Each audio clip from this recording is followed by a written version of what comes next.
Minute 15 হাঁটার পর ওকে একটা মাঠ পেরোতে হচ্ছিল। টর্চের আলোয় হঠাৎ ওর চোখে পড়ল বিভৎস এক দৃশ্য। একটা শেয়াল একটা বাচ্চার মৃতদেহ মুখে করে টেনে নিয়ে যাচ্ছে। বোধহয় মহামারীর বলি। চোখে আলো পড়তেই শেয়ালটা জলজলে চোখে বিজনের দিকে তাকালো। মুখ থেকে মৃত বাচ্চাটাকে ফেলে খ্যাক করে হিংস্রভাবে একটু এগিয়ে এলো। বিজনের বুকের ভেতরটা ছ্যাঁত করে উঠল।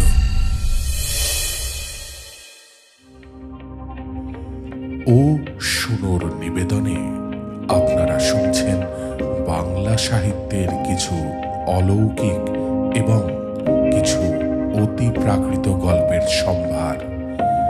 আজকের গল্প মঞ্জিল সেন রচিত ছায়া ছায়া কায়া, প্রযোজনায় অরেঞ্জ পাবলিশার্স।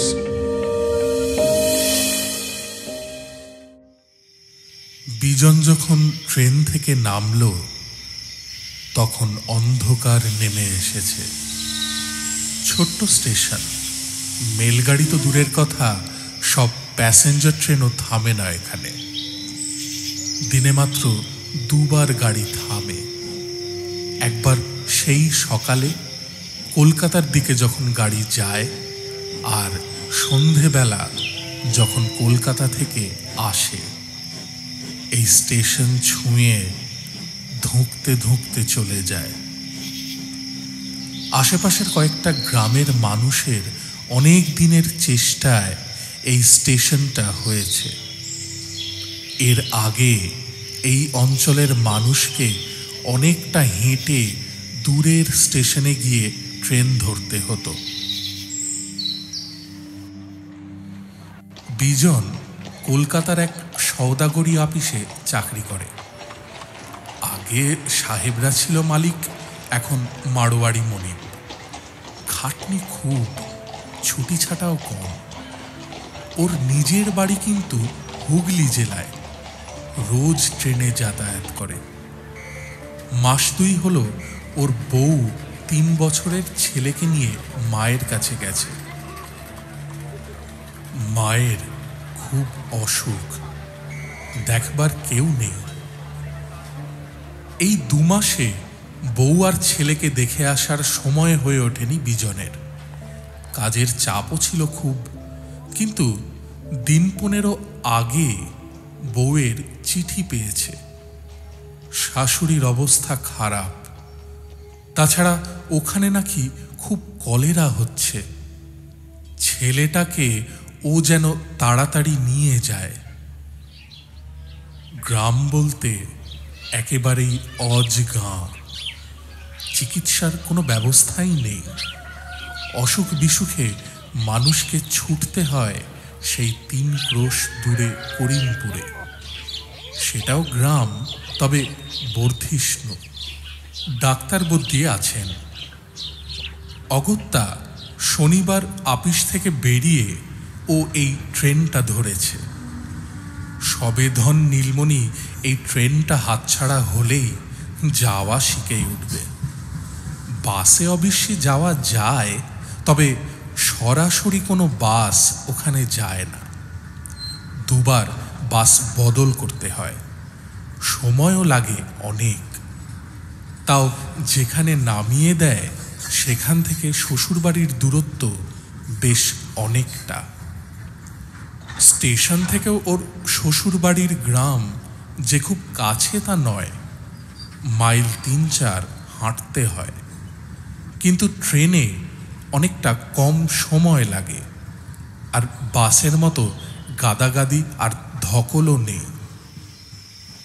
স্টেশন মাস্টার ট্রেনটা পার করে দিয়ে নিজের কোয়ার্টারে ফিরে যাবার উদ্যোগ করছিলেন। একাই তিনি স্টেশন মাস্টার, আবার টিকিট কালেক্টর। বিজনকে দেখে বললেন, কোথায় যাবেন? বিজন গ্রামের নাম বলল। স্টেশন মাস্টার ভুরু কুঁচকলেন, বললেন, ওদিকটায় তো শুনছি কলেরা মহামারী লেগেছে। দু একটা গাঁ নাকি উজাড় হয়ে গেছে। শহর থেকে ডাক্তাররাও আসতে ভয় পাচ্ছে, এমন অবস্থা। এদিকে অন্ধকারও তো হয়ে এসেছে। আপনি একা একা অতটা পথ যাবেন? ওদিকেই আমার শ্বশুর বাড়ি। বিজন একটু হেসে বলল, ভয়ের কিছু নেই। ও, স্টেশন মাস্টার বললেন, সাবধানে যাবেন। কানে যা আসছে, অবস্থা ভালো নয়। রাতটা এখানে কাটিয়ে গেলেই ভালো করতেন। স্টেশন মাস্টারের আন্তরিকতার জন্য ধন্যবাদ জানিয়ে বিজন কাঁচামাটির পথ ধরল। অপরিচিত মানুষের জন্য এমন উৎকণ্ঠা গ্রাম দেশেই সম্ভব। শহরে কেউ ওর দিকে চোখ তুলেও তাকাতো না। একটু পরেই নেমে এলো ঘুটঘুটে অন্ধকার। বিজন বুদ্ধি করে একটা ছোট টর্চ সঙ্গে এনেছিল, নইলে ওর পক্ষে আর এক পাও এগোনো সম্ভব ছিল না। মিনিট 15 হাঁটার পর ওকে একটা মাঠ পেরোতে হচ্ছিল। টর্চের আলোয় হঠাৎ ওর চোখে পড়ল বিভৎস এক দৃশ্য। একটা শেয়াল একটা বাচ্চার মৃতদেহ মুখে করে টেনে নিয়ে যাচ্ছে। বোধহয় মহামারীর বলি। চোখে আলো পড়তেই শেয়ালটা জলজলে চোখে বিজনের দিকে তাকালো। মুখ থেকে মৃত বাচ্চাটাকে ফেলে খ্যাক করে হিংস্রভাবে একটু এগিয়ে এলো। বিজনের বুকের ভেতরটা ছ্যাঁত করে উঠল। এমনিতে ওর সাহসের অভাব নেই। নিজেও মফস্বলে থাকে, তাই রাতে গেঁয়োপথের নির্জনতা কিংবা শেয়াল বা বনবেড়াল এসব ওর কাছে নতুন কিছু নয়। কিন্তু এই মুহূর্তে এক ক্ষুধার্ত হিংস্র শেয়ালের মুখোমুখি হয়ে ওর বুকে কাঁপুনি না ধরে পারল না। একটা লাঠি হাতে থাকলে অনেকটা ভরসা পাওয়া যেত। একটা বড় ঢেলা ও মাটি থেকে কুড়িয়ে নিল। আপাতত ওটাই ওর আত্মরক্ষার অস্ত্র। শেয়ালটা একটু সরে গেল। বিজন তাড়াতাড়ি ওই জায়গাটা পেরিয়ে আবার কাঁচা রাস্তায় উঠে পড়ল। এই অঞ্চলের পথঘাট ওর অপরিচিত নয়, তাই রক্ষে। নইলে এই অন্ধকারে পথ হারিয়ে হয়তো ওকে দিশেহারা হয়ে ঘুরে বেড়াতে হতো। ক্রমেই ও শ্বশুরবাড়ির কাছাকাছি এসে পড়ল। ছোট্ট গ্রাম, লোকের বাসও তেমন ঘন নয়। বাড়িগুলো তাই একটু ছাড়া ছাড়া, কিন্তু কোনো বাড়িতেই আলো দেখা যাচ্ছে না। বিজন অবাক হয়ে ভাবল, এই ভর সন্ধেবেলায় কি সবাই শুয়ে পড়েছে? মাঝে মাঝে ওর মনে হচ্ছিল কেউ বা কারা যেন ওর পেছন পেছন আসছে। কিন্তু কয়েকবার টর্চের আলো ফেলেও কাউকে ও দেখতে পেল না। ব্যাপারটা ওর কাছে বেশ অস্বস্তিকর হয়ে উঠছিল। কারণ ওটা যে ওর মনের ভুল নয়, তা কয়েকবারই ও পরখ করে দেখেছে। চাপা কথাবার্তা, শুকনো পাতার ওপর খস খস শব্দ। একবার ওর ঘাড়ের কাছে কারো নিঃশ্বাসে ও রীতিমতো চমকে উঠেছিল। তারপর ভেবে দেখল চামচিকা বা নিশাচর কোনো পাখি ওর ঘাড়ের কাছ দিয়ে উড়ে গেছে, তারই ডানার ঝাপটা লেগেছে। শেষ পর্যন্ত শ্বশুরবাড়ির সামনে এসে ও দাঁড়ালো। ভেতরে কোনো আলোর চিহ্ন নেই। ব্যাপারখানা কি? যেন কোনো কারণে গাঁয়ের মানুষ ভয় পেয়ে অন্ধকার হতে না হতেই দরজায় খিল এঁটে শুয়ে পড়েছে। ও ওর বউয়ের নাম ধরে কয়েকবার ডাক, অনিমা, অনিমা। কোনো সাড়া শব্দ নেই। এতটা পথ ট্রেনে, তারপর অন্ধকারে মাইল তিনেক হাঁটার ফলে ক্লান্তিতে ওর শরীর যেন ভেঙে পড়ছিল। খিদেও পেয়েছিল প্রচণ্ড। ও এবার অধৈর্য হয়ে দরজায় ধাক্কা দিতে লাগল। হঠাৎই দরজা খুলে গেল। অন্ধকারে চৌকাঠের ওপাশে ঘোমটা দেওয়া এক আবঝা মূর্তি চোখে পড়ল। কি ব্যাপার, তোমরা কি সব মরে গেছো নাকি? একটু রাগত গলায় বিজন বলল। সেই কখন থেকে ডাকছি। মূর্তি কিন্তু নিশ্চল। কি হলো, অন্ধকারে বাইরে দাঁড় করিয়ে রাখবে নাকি? বিজন এবার রীতিমতো রেগে গেছে। 2 মাস পরে দেখা, কি অভ্যর্থনার ছিরি। বিজন ভাবছিল ভেতরে যাবে কিনা, এমন সময় সেই মূর্তি একটা লণ্ঠন নিয়ে এলো। লণ্ঠনের কাঁচ এত অপরিষ্কার যে ভালো করে আলোও বেরোচ্ছে না, যেন অনেক দিন ব্যবহার করা হয়নি। তবু সেই আলোয় বিজন ওর বউ অনিমাকে একবার দেখল। রোগা আর কালো হয়ে গেছে, চোখের তলায় কালি, গলার কণ্ঠা বেরিয়ে এসেছে, বিচ্ছিরি চেহারা হয়েছে। বাহ, 2 মাসে বেশ সুন্দর চেহারা করেছো দেখছি। বিজন বলে উঠল। অনশন টনশন করছো না তো? বউ কোনো জবাব দিল না। আলো নিয়ে পেছন ফিরে হাঁটা দিল। বিজন তাকে অনুসরণ করল। ঘরে ঢুকে লণ্ঠনটা মেঝের ওপর রেখে ওর বউ অনিমা তক্তপোষটা একটু ঝেড়ে মৃদুকণ্ঠে বলল, বসো। যাক, তবু মুখে কথা ফুটেছে। বিজন পরিহাস করবার চেষ্টা করল। আমি তো ভাবলাম বোবা হয়ে গেছো। বিজনের শ্বশুর মশাই ছিলেন ওখানকার সদরে মুন্সেফ আদালতের পেশকার। টাকা পয়সা মন্দ করেননি, আর জমি জমাও ছিল বেশ কিছু। অবস্থা মোটের ওপর সচ্ছল। অনিমাই একমাত্র মেয়ে। মেয়ের বিয়ে তিনি ঘটা করেই দিয়েছিলেন। গাঁয়ের সবাইকে নেমন্তন্ন করেছিলেন। এই 2 বছর হল তিনি মারা গেছেন। সেই সেবারই বিজন শেষ এসেছিল। ও ঘরের চারদিকে আলস্য ভরে চোখ বুলোচ্ছিল। স্তিমিত আলোতেও ওর মনে হলো যেন ঘরের কোনায় ঝুল জমেছে। মেঝে যেন কতদিন ঝাঁট পড়েনি।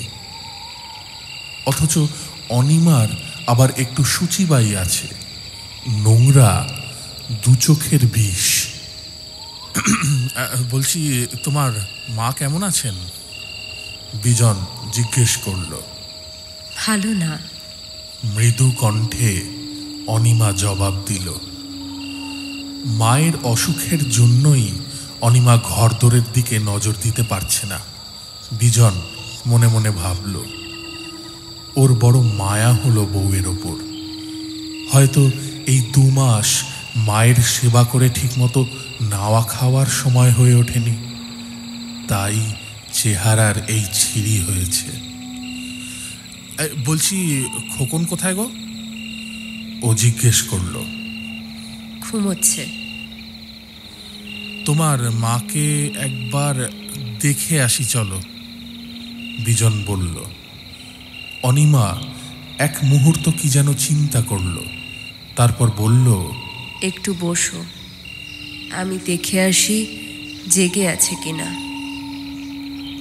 ও ঘর থেকে চলে যেতেই বিজনের মনে হলো কারা যেন খোলা জানলার ওপাশে ফিসফাস করছে। অনেকদিন পর গাঁয়ের জামাই এসেছে, তাই বোধহয় পাড়াপড়শির কৌতূহলের শেষ নেই। বিজনের হাসি পেল। দেওয়ালে কি সব লম্বা লম্বা ছায়া, লণ্ঠনের আলোয় মনে হচ্ছে যেন প্রেতের নৃত্য। একটা অতীন্দ্রিয় অনুভূতিতে ওর গায়ের লোম খাড়া দিয়ে উঠল। ঠিক তক্ষুনি ঘরে ঢুকলো অনিমা। ও ঘরে ঢুকেই জানলার দিকে ছুটে গেল, যেন কাউকে তাড়া করল। তারপর জানলা বন্ধ করে দিল। ফিরে এসে ও বলল, চলো, মা জেগেই আছেন। লণ্ঠন হাতে ও আগে আগে চলল। পাশের ঘরেই শাশুড়ি শুয়েছিলেন। অল্প আলোতেও বিজনের নজরে পড়ল বিছানাটা ময়লা। শাশুড়ির কঙ্কালসার চেহারা যেন বিছানার সঙ্গে মিশে গেছে। বিজন পাশে দাঁড়াতেই কোটরের ভেতর থেকে দুটো চোখ যেন ধক ধক করে উঠল। জামাই এসেছো, যাও বিশ্রাম করোগে। অনেকটা পথ আসতে হলো। অনিমা, জামাইকে একটু ভালো মন্দ খেতে দে।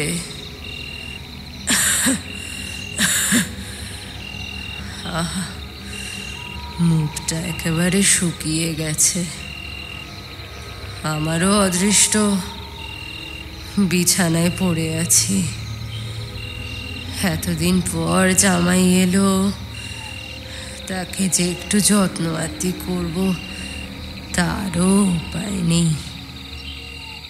একসঙ্গে এতগুলো কথা বলে তিনি হাঁপিয়ে পড়লেন। অনিমার পেছন পেছন আবার আগের ঘরে ফিরে এলো বিজন।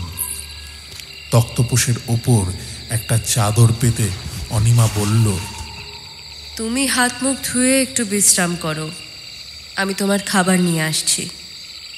বারান্দায় বালতিতে জল, মগ, দড়িতে টাঙানো গামছা সবই ছিল।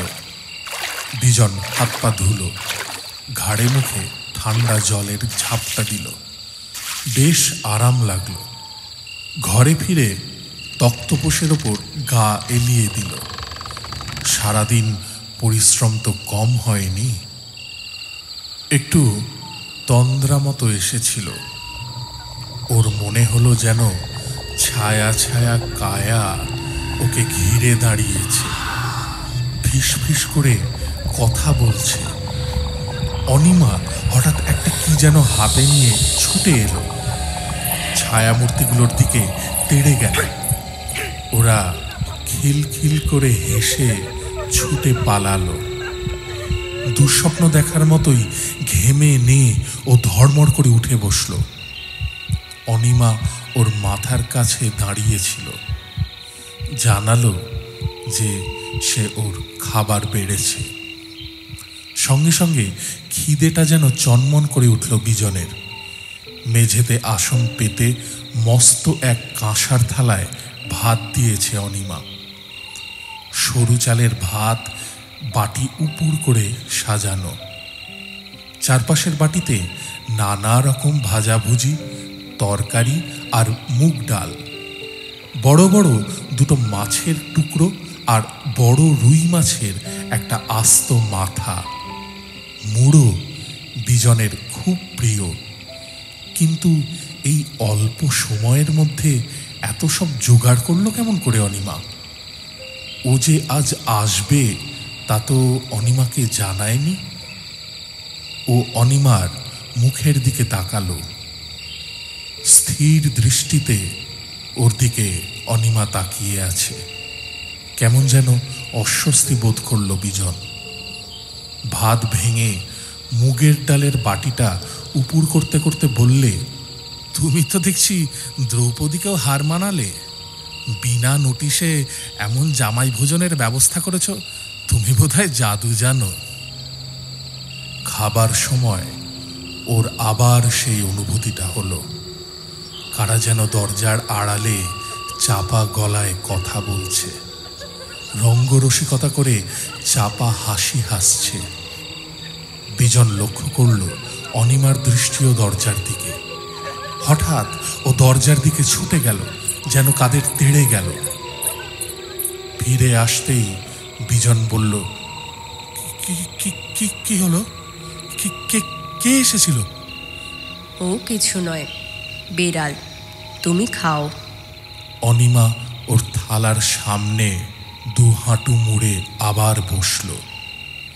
খাওয়া দাওয়া শেষ করে অনিমার দেওয়া এক খিলি পান মুখে পুরে ও আয়েশ করে তক্তপোষে গা এলিয়ে বলল, আজ রাতে যা ঘুমোবো না, কম ধকল গেছে শরীরের ওপর। না। অনিমার তীক্ষ্ণ কণ্ঠে চমকে উঠল বিজন। থতমত খেয়ে বলল, কি না? তোমার এখানে রাত কাটানো হবে না। সে কি? বিজন যেন আকাশ থেকে পড়ল। তবে কোথায় যাব? আজ রাতেই তোমাকে ফিরে যেতে হবে। বিজন যেন কথাটা বিশ্বাস করতে পারল না। বলল, তার মানে আমি তো সোমবার ভোরের ট্রেনে ফিরে যাব ঠিক করেছিলাম। তা হয় না। অনিমা বলল, এখানে খুব বিপদ।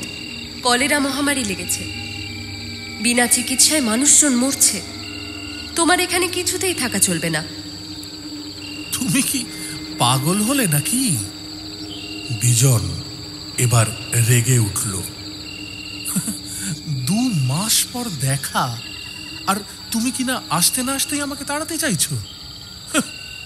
এমন বউ কারো হয়? আমাকে তুমি বিশ্বাস করো, তোমার ভালোর জন্যই বলছি। আমি তোমাকে বাঁচাতে চাই। যত রাত হবে ওরা আরো ভয়ঙ্কর হয়ে উঠবে। আমি একা ওদের সঙ্গে পেরে উঠব না। কি বলছো তুমি? আমি তো কিছুই বুঝতে পারছি না। কাদের সাথে তুমি পেরে উঠবে না? সব বলবো, যেতে যেতে বলবো। হ্যাঁ হ্যাঁ, আমি তোমাকে এগিয়ে দেবো, নইলে পথেই ওরা তোমাকে ঘিরে ধরবে। ওরা কারা? বলছি তো, যেতে যেতে বলবো। তুমি কি কিছুই বুঝতে পারছো না? বাইরে কারা যেন চাপা গলায় হেসে উঠল। শিরদাঁড়া দিয়ে একটা হিম স্রোত নেমে এলো বিজনের। কারা ওখানে? কোনো মতে ও জিজ্ঞেস করল। শাকচুন্নি? রাগে দাঁত কিড়মিড় করে বলল অনিমা। তোমাকে পার করে দিয়ে আসি, তারপর ওদের দেখাচ্ছি মজা। এই এই এই সত্যি বলো তো, কাদের কথা বলছো তুমি? বলবো বলবো, সব বলবো। তুমি আর দেরি করো না লক্ষ্মীটি, এক্ষুনি বেরিয়ে পড়ো। আমি একা হয়তো শেষ পর্যন্ত ওদের ঠেকিয়ে রাখতে পারবো না। আর খোকন? ওর জন্য তোমাকে চিন্তা করতে হবে না, ও আমার কাছে ভালোই থাকবে। প্রায় জোর করেই বিজনকে ও ঘর থেকে বার করে নিয়ে হাঁটতে শুরু করলো। এবারও বিজনের পেছনে, যেন ওকে পাহারা দিয়ে নিয়ে যাচ্ছে। বিজন যেন একটা ঘোরের মধ্যে হাঁটছে। অনিমার আচরণ ওর কাছে দুর্বোধ্য ঠেকছে, কিন্তু ওর কথাও ফেলতে পারছে না। চারিদিকে একটা অস্বস্তিকর পরিবেশ ওকে যেন আতঙ্কিত করে তুলেছে। একটা শেওড়া গাছের কাছে আসতেই ওর মনে হলো কারা যেন ঝুপঝুপ করে গাছ থেকে লাফিয়ে নামলো। সঙ্গে সঙ্গে তেড়ে গেল অনিমা, মুখে গালাগালির তুবড়ি। বিজন যেন নিজের কানকেই বিশ্বাস করতে পারছে না। 5 বছর হলো ওদের বিয়ে হয়েছে, অনিমাকে কোনো দিন মুখ তুলে কথা বলতেও দেখেনি।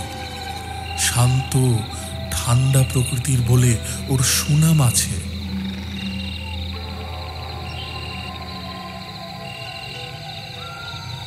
গ্রামের সীমানা পেরিয়ে কিছুটা যাবার পর অনিমা দাঁড়িয়ে পড়ল, বলল, শোনো। বিজন ফিরে দাঁড়ালো। এবার আমি যাই, আর তোমার ভয় নেই। কিন্তু আমি তো কিছুই বুঝতে পারলাম না। বিজন বলল, কেন তুমি আমাকে রাত্রে থাকতে দিলে না? কাদের থেকে বিপদ? এত সব কাণ্ডের মানে কি? কয়েক মুহূর্ত চুপ করে রইল অনিমা, তারপর বলল, কলেরায় গাঁ উজাড় হয়ে গেছে। যারা বেঁচে ছিল তারা গাঁ ছেড়ে পালিয়ে গেছে। তুমি বুঝতে পারছিলে না কারা তোমাকে নিয়ে হাসি ঠাট্টা করছিল, কারা তোমাকে ঘিরে ধরতে চাইছিল। ওরা কেউ মানুষ নয়। বিজনের মাথার চুল খাড়া হয়ে গেল। কিন্তু তুমি? প্রায় তোতলাতে তোতলাতে ও বলল, তুমি ওদের মধ্যে কেমন করে আছো? আমিও কি আর বেঁচে আছি গো? খোকন, মা, আমি সবাই শেষ হয়ে গেছি। কথাটার মানে বিজনের মাথায় যেন ঢুকছিল না। সোজা এই পথ ধরে চলে যাও, স্টেশনে পৌঁছে যাবে। আর শোনো, আবার বিয়ে করো, সংসারী হয়েও, বিবাগী হয়ে যেও না। আমার কপালই মন্দ। তারপরই ওর মূর্তিটা মিলিয়ে গেল।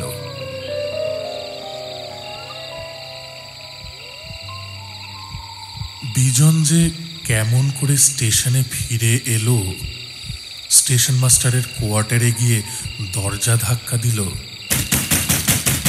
তা ও নিজেই জানে না।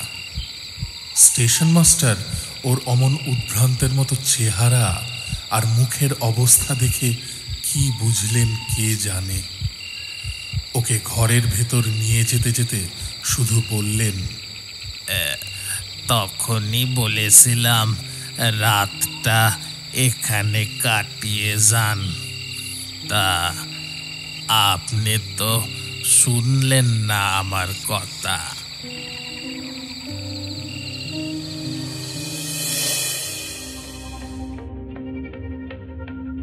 ও শুনোর নিবেদনে আপনারা শুনলেন মঞ্জিল সেন রচিত গল্প ছায়া ছায়া কায়া।